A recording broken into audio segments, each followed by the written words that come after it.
Hey, what is up guys? It's your boy Speed here, and instead of watching the Super Bowl with all of my friends, I'm here making gameleap videos. Nah, I'm actually going rock climbing later tonight. I'm looking forward to that. But before we do that, let's talk about Sand King, specifically 33 Sand King. Tundra just 3-0'd Gaming Gladiators in spectacular fashion. I actually thought the series was going to be pretty close. Game 1 looked, well, pretty close, until it didn't. And yeah, this Game 3 was another really cool game.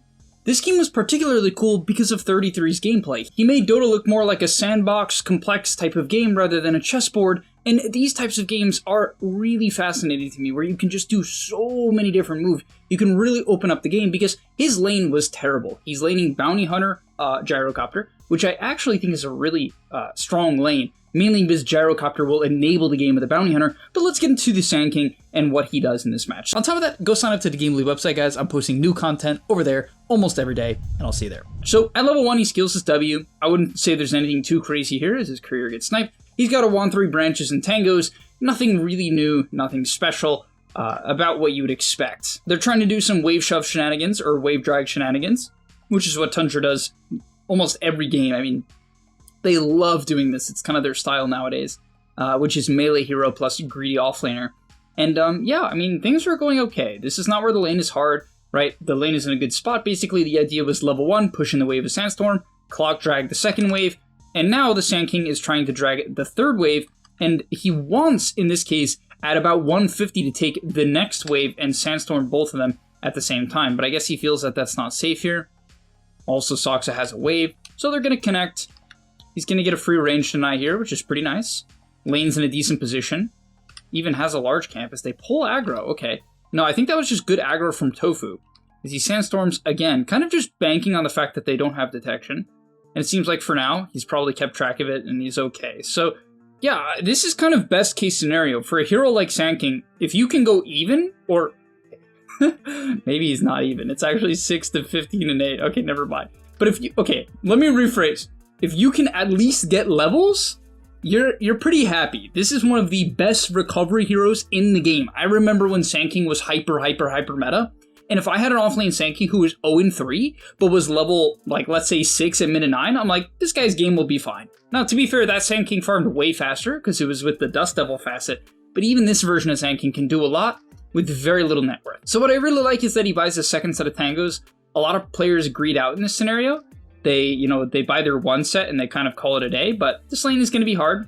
So he buys the second set, and he buys boots, which is the best item you can buy in these more difficult lanes. Oh, okay. Sentry Ward from Soxa, which is really nice. Going to be able to push in the wave. And again, this is kind of, I don't want to say best case scenario, because the Gyrocopter is Omega free farm, but the lane is going well overall. Now at this point in the game, they even managed to find a kill on Tofu in a moment. Nice stun in the cogs. That was super high awareness. These guys are so good together. I feel like Soxa and 33, I feel like both of them are like giga nerds. And it probably plays out really well in their favor as they're just like very communicative. It seems like they're really on the same page. Like this wave dragging stuff is quite difficult. It's really easy to mess it up. If you just mess up once, you can basically ruin your entire lane. If the enemy manages to get equilibrium and you pick a wave drag lane, you can be destroyed. Now, this is where, I mean, what in the world is this? So he thinks about TPing bottom, right? Which is what you would expect. And yet he TPs top, okay? And ganks Brute. Now, why is he even ganking Brute? This is where I can't even understand exactly what he's doing. I mean, Brute's full HP, so it doesn't seem reliable. The wave is under the tower, so he could farm. It's not like, oh, there's nothing to do bottom. He can't farm. His game is fine. The wave's in a good spot, and bro's roaming. He actually decides to go on Ace here. Drops the Sandstorm. Notice how he holds his stun. That's because the open wounds was still going on for a little bit more time. I literally cannot click on Brood. Open wounds was still going on, and so best case scenario is to stun right as it ends to maximize damage, which is what he does here. Right before he exits the Sandstorm, right as the slow ends. Perfect execution, which was absolutely required for that, right? Kind of just Dyrachyo manning up. And I mean, what a gank. Just straight up, what a gank. Crazy gank. And the Clockwork now gets quite a bit of XP from this. He's going to be able to pick up the Wiz. Little Wisdom action, little Wizzy rune. Little stack. And 33 is farming the back camps. And gets a stack. No way, I don't think this is intentional. There's no way he knows the timing. Does he know the timing? I think he's just waiting for his W to come up. Yeah, there's no way. Oh, the small camp didn't stack, it just spawned. Okay. I was like, what cracks is... Never mind. I was going to say, there's no way he knows the timing. That would be so niche and specific. But farms a stack, phase boots, buys a clarity to make sure he has mana. His lifestealer gets ganked. Did they kill Quap here? They find a Quap kill, Sandstorm, probably just to protect himself. Not really an aggressive Sandstorm here. And now he's been top for a minute and a half. Queues up the Windlace, queues up the Null, got his phase boots, and pings for another gank on the Brute. I don't know, it's just like so funny, this gameplay. Now, I'm not recommending, guys, in your games that you do this. Frankly, I think a big part of it is that the Clockwork understands that this is happening and is going to soak the XP, right? And that enables Clockwork to have a better game. And that's great. And I actually think that this will be a development of Dota's future, where in some games, if your offlaner or even mid laner is the better roaming hero, you just let a weak support who will struggle to make moves or has a harder time making moves soak a lane, soak an easy lane that if they can soak it, and you get active. I think it's quite a great idea in a lot of games, and this is the perfect example of that being put into practice. As he drops the epi, going to be a pretty kill from there as they have enough slow, and they kill Ace again, and Ace goes from complete free farm to being close to complete free farm to being way below the Sand King and way below the lifestealer, or quite a bit below the lifestealer. As he goes back to the bank camps, and yeah, he looks like a Veno jungle at this point, just making stacks, farming back camps, buys a mango, buys a clarity, shows up top. Okay, I was going to say, no way he shows up to this. And maybe they find a bounty kill. He's looking for the Brute. You can pop the spiders with the E. That's probably the best play here. Oh, they're actually going to try on the Brute. Oh, the flame break miss. Yeah, that sucks. So at this point, I mean, it's pretty funny. Sand King actually, not to say that I think this hero could be a good hard carry, but farming these back camps is really efficient for heroes with AoE nukes. I mean, it's very similar to Acid Spray from Alchemist, which, you know, Alchemist is the best carry of the patch. And he really benefits from those camp setups. Like if the map changes, and that's no longer possible, heroes like Alk, they're not going to necessarily fall off, but they'll be significantly weaker as they don't have that access to those two camps. So, yeah, decides to pull. The Lifestealer goes bottom, which is pretty interesting. I don't think Lifestealer can lane Gyrocopter too well, as they're battling it out here. Okay, he's going to trade a little bit of HP for the Gyro, for an Infest, which is an interesting play for Dyrachyo. Maybe setting up for a future gank. Could be cool. As he's rushing a Blink this game. And that's another thing that I thought was peculiar about this game, because he has a Batrider who actually isn't rushing Blink, and he has a Clockwork, right? So, and he has an Ember. I mean, this is not a game where you lack Disable. It's not a game at all where you lack Disable. It's a game where you have plenty of it. So you don't really have to buy a Blink. This is a game where I would say it looks like a pretty good Bloodstone game. It looks like a good pipe game.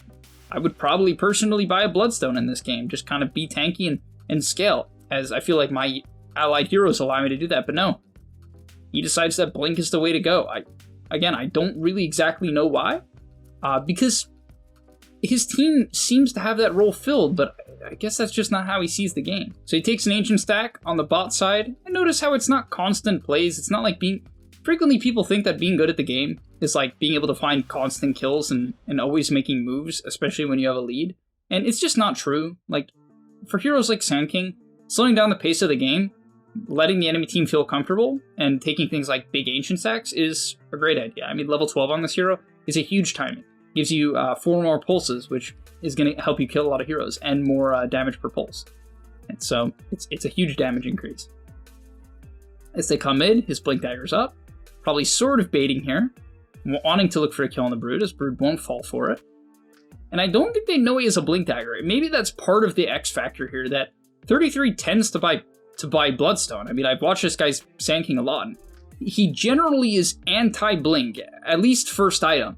And so it's definitely surprising as he's running at the Brood. And I have a feeling that's another big part of this game, that he knows that he is the Brood answer. I mean, Lifestealer was specifically countered by the Brood. And so now they're responding with a Sand King, who's going to camp him. And that's what they're doing as he queues up the Lotus, which I hate. I think it is terrible. The main thing you're dispelling in this game is the Crep. I guess an Orchid. I think that's the main thing here. An Orchid from the Brood, I suppose, is his main concern. But to me, it looks like such a good pipe game. You're against a Gyro, a Quap, a Bounty, even Brood is mostly magic damage in the early game. So pretty crazy to see him not go a Bloodstone or a Pipe. They both look really great. Just kind of looking to deal with the track and deal with probably the Orchid primarily is what you'd be concerned about. I don't think track is... I mean, you could say, oh, the track reveals him in invis, but I mean, pro teams are usually going to have dusts or sentries. As look at this angle. I think they're going to go here. This looks decent. Hit the gate. They have a really nice bot ward that he's playing off of, which is great as the Ember begins to chip. I feel like that chip might give away the hill ward though, no? Somehow it did not. As he's revving up the epi. Oh, the discipline to not go on the gyro and wait for this angle, man. This guy is cooking. Blocks the hook shot, never mind, I take it back. He burnt his food. And they win the fight, 5-0, off a beautiful gate play. That was probably a good example of playing Vision in the mid game, right? If you're playing a hero that buys Blink Dagger or just initiates in general, it's very good to simply play on your Vision as back to the stack. So this is a big thing I would always recommend in the mid game if you happen to pick this hero. Not that this video is really just a Sand guide. I mean, I guess it sort of is, but yeah, I mean, when your ultimate is down, it is very hard to kill people. Like, it can be super risky. You can super throw your lead, especially if you want to fight where the enemy didn't get their ultimates off. Big initiation. That Eep, that did so much damage. It did so much damage. I guess it blew up because... did it blow up the spiders on them? Oh, it blew up a few of the spiders. And that's another thing, that the Stinger applies Caustic Finale to everything it hits, and that includes spiders. So they got caught on... they got caught on spiders. He doesn't even use the... He's tracked and Orchided, and he doesn't even use the Lotus until the end of it, which is why I hate Lotus. Like, I don't know. I think this item... It's just like having 1300 HP against such heavy magic damage, to me, is just bad. I would way prefer him have a Bloodstone or a Pipe. I feel pretty strongly about it. Look at this play, man. He's so quick with it. Just calls out that the Quap is farming top. You see him on a ward. And this is a big thing for me because I struggle with this. I'm like, she's on a ward, but we're going to have to TP to catch her. Maybe she's going to walk away, but he just doesn't really seem to care as revs up the epi on the creep wave. So the Stinger gets a lot of value again. He's pretty good about that. And another triple kill. I mean, Tantra is doing such a good job at just moving to these wards, being super quick about just playing an obs. I mean, it's not complicated, but it's really important. And they're abusing the heck out of it. As now he is wrapping across the map. No epicenter. But they're playing fast nonetheless. I mean, they are 11k ahead. It's probably pretty hard to lose a fight at this point. Although you could, especially again with no epi. He's calling out to go on the Quap. But they were not on the same page. Unfortunately, the Everchains were not there. As the Lifestealer dies here. I remember this. Yeah. Lifestealer dies. They continue to fight, but the Urn taking him out. Do you bother popping your Lotus for track? The answer, I suppose, is no, as they blow up the Gyrocopter. Yeah, I don't know, this Lotus is trash. And then he sells his small items and buy a Glimmer, which I actually think the Glimmer to this game is really, really great. It's just, again, one of those games where that extra bit of HP, especially Magic Resist, is super valuable. 25% Magic Resist. And let's actually talk about Glimmer. I was going to make a separate video on it, just kind of highlighting the item because of how popular it is now. And it's funny, I've actually had the theory that Glimmer's been a core item for a long time, but I more so had the theory when the item gave attack speed. On heroes like Monkey King that lack HP in the early game and needed attack speed when Glimmer gave attack speed, I actually thought the item was extremely good and certain players were doing it. But the idea kind of went away as the item lost all of its core value, right? It had no damage or no attack speed. But now it's back. And a big part of it, I think something people don't realize, is two stats are really, really crucial. Number one is it's only a 14-second cooldown. So in team fights, instead of being 300 block, it's usually more like 600 block, right? Because you're often getting two of them off. On a hero like Sand King, if you do manage to live for 14 seconds, you will get 600 health, which is insane. It does cost 90 mana though, which is a bit problematic for a hero like Sand King. Part of the reason maybe you would want to buy a mana item like Lotus before buying it on Sand King, but to be fair, he sold a Null Talisman. And another important stat is while it is active for 5 seconds, it gives 40 movement speed. To me, that is one of the most important stats of this item, period. Supports, cores, whatever. 40 movement speed is a nasty high number. Again, for reference, boots give about 50, right? Or, yeah, I think, okay, normal boots give 45. And so Glimmer Cape makes you really, really fast. It's super good for kiting in, kiting out, whatever it is, or going in, kiting out. It's just good. It's good at everything when you're initiating or kiting. And the cooldown being so low makes it really strong. The reason I think it's better on core as well than support is because cores will be able to buy a mana item that can supplement the mana pool. Plus, Glimmer has shitty build-up, which is a big problem for supports that need the value of small items in the early game. The Cloak isn't too great, and the Shadow Amulet is pretty bad. But cores who can farm 2k gold pretty quickly don't really get punished as much for items that have build-up like Glimmer, or items like Force Staff, which is why I actually think Force Staff is another item that, as time passes, people will be like, this is a good Force Staff game. For instance, against a hero like Morta, where she's going to struggle against you if she Atoses you and puts you in calling, but you can just Force Staff away from that combo. It breaks up her entire game plan. And I think against certain matchups like that, or even against heroes like Clockwork, because people do it against Riki, right? For instance, if you have a puck on your team, and they're against Riki, they will buy a Force Staff, right? But I think there's a lot of matchups where it actually is more important than people realize, or better than people realize, Morta being an example of that. All right, we're going to see the game-winning team fight as he queues up the Bloodstone, which I do like. I think it is definitely nice. Gives you a bit of mana pool to relax. As he goes on the spiders, does the Q just naturally apply? No, the Q doesn't. The Q only applies it to heroes. The E applies it to everything, unfortunately. So he did way less damage to Brood than the E would have done there. But gets pushed away. Where's the pipe? Damn, Clock has a whole... Sox is 5-0-16 with 47 CS. That is a crazy scoreline for a Clockwork. What a beast. What a beast. Gets the big initiation on Brood. At this point, the Brood's super squishy. Comically has a Glimmer. Gyro has a Glimmer. Anyone else have a Glimmer? No? Quap? Quap's got one queued up. Honestly, I actually think it's unironically good. I really do. I actually think it's good. But yeah, that's going to be all for today's video. The future of Dota with 33.